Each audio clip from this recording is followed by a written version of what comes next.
Asmo radhiyallohu anha shunchalik ko'p xizmat qilgan ekanki Rasulullohga, hatto Makkadan hijrat qilib chiqib ketyapti turib, yuklarini shu ayol tayyorlayapti.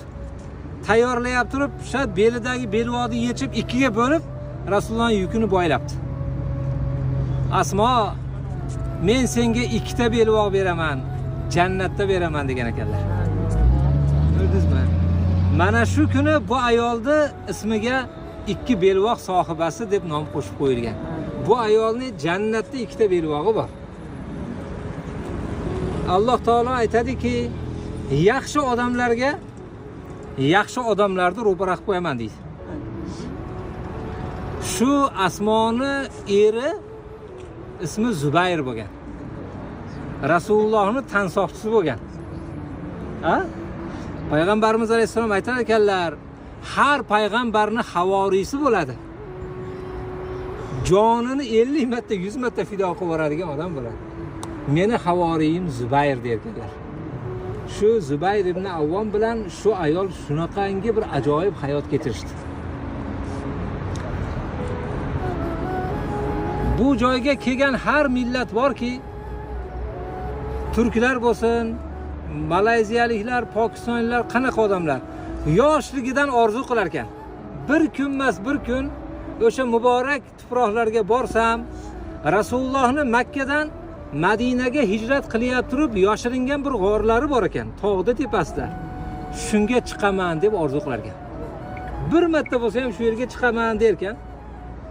Shu Asmo Rasulullohga 3 kecha ovqat tashgan ekan, yarim kechasida chiqib ketar ekan uydan, homilador holatida. Muhabbat ko'rdingizmi? Biz bilan ularning farqini bildingizmi? Biz umrimizda bir marta kelib, ash ko'chadan o'tib ketamiz, ekskursiya qilib. Shu joyga Rasulullohning oyog'i tekkan ekan deb yalangoyoq chiqadi odamlar.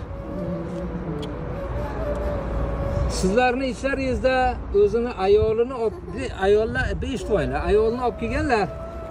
Ayolingizni yetalab olib chiqing o'sha yerga. Xo'pmi?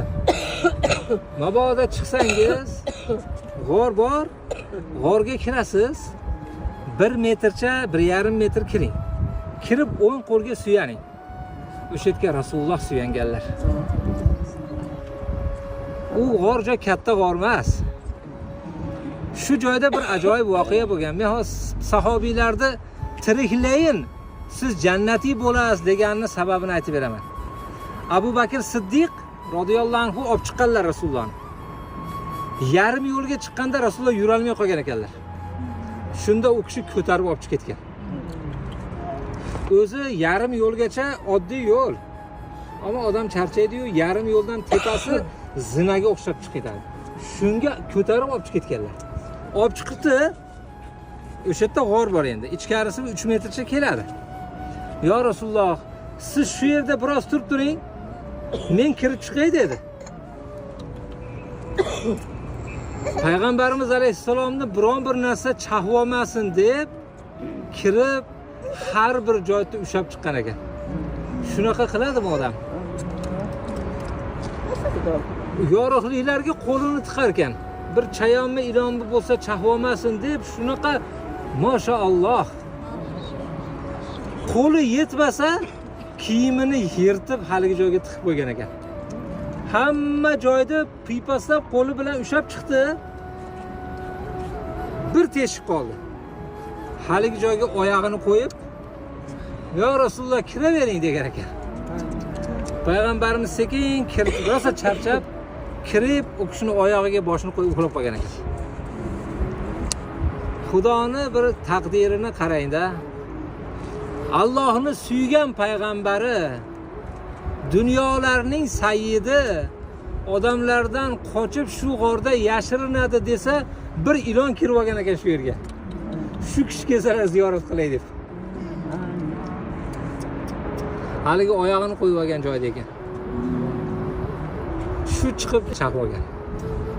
Man Abu Bakr Siddiq. Bilasizlarmi, ba'zi bir ayollar erini juda yaxshi ko'radi.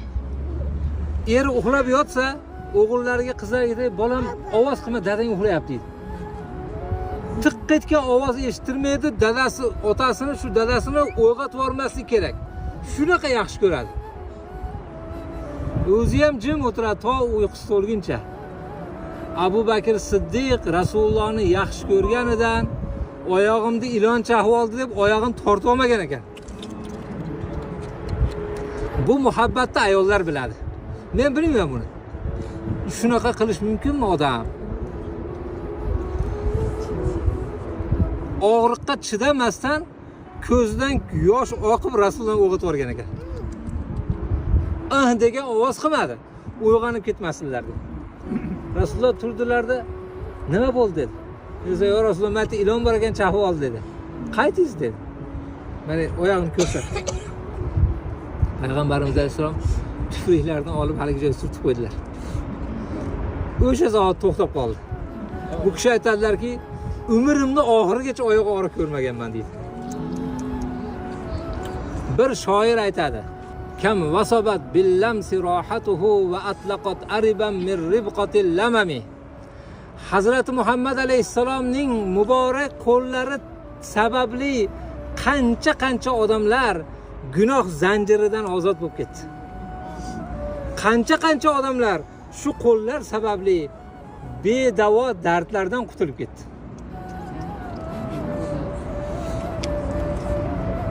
Mana shu burchaydagi qabr shu ayolning qabri. Bu kattarog'i shu homiladagi bolasi. Ismi Abdulloh bo'lgan. Abdulloh ibn Zubayr ummatning olimi bo'lgan. Ummatni Rasulullohning 200 tadan oshiq Abdulloh degan sahobiylar bo'lgan. Shulardan 4 tasi muftiy bo'lgan. Shulardan biri shu edi. Nimaga bunchalik bo'ldi? Mana bu ota-onani ko'rdingizmi qanaqa bular? Tug'iliboq Rasulullohning etagiga olib kelishgan ekan. Payg'ambarimiz alayhisalom muborak tufliklaridan bolani og'ziga solib qo'ydi. Shu uyda unib o'sib katta bo'ldi, qarang. 7 yashar, 8 yashar bola Rasululloh xizmatini qilib yurar ekan. Payg'ambarimiz alayhisalom bir kuni qon oldirdilar. Bir idishda Abdulloh shuni bir chekkaga to'kib yuborgan, ko'mib ket dedi. Haligini olgan. U eshitar ekanki, Rasulullohning qonini to'kkan 2 dunyoda xor bo'ladi deb eshitar ekan. Rasulullohning qonini qayerga to'kaman dedi. U yoqqa borib, bu yoqqa kelib, nima qilishni bilmay ichib olgan ekan.